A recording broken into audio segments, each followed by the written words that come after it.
mới được đấy.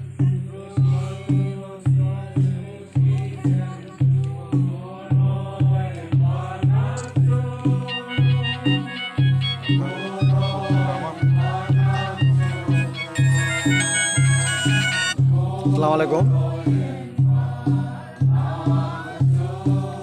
Kada pum dia cerai anu nih.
Sôm nạp đầu quân tắc tận tiếng để xuống phóng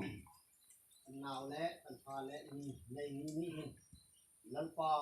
Giêsu Christ thay na thar này hen thay na rang pin này hen an malaka sia lẽ tha thay na an hong này world hen hi Giêsu Christ tu ngong so tu si ti tom nak la an này lẽ ia hen baptism tang di hen pun buat ni program akan diulang papan sekian ingin handling so connected sinak sahaja saya baptism zaman ni ram kurawa ni awal ni lampa lampi selu le lampa di keru dan ram thong thang sim ai kam yo kan sim yo kan daram le galini ram tiang kama ni tam takkan Yesus Kristus kom hen visual kesiti ai baptisma anatang golti hen kani kami Yesu dungai dungai hunjau taka Yesu ngai chal baptisma atang kani kami Yesu Christ zul tu Yesu Christ ami kasi so en son Yesu Christ anungna kana tin khona din hen Yesu Christ lungna baptisma hen ka pongat rong aton hi hun program kanai lang tiahin kakian handit rena kunting kanai lai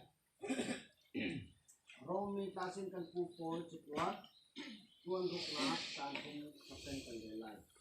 kan laka Yesu Christ baptisen umidian tu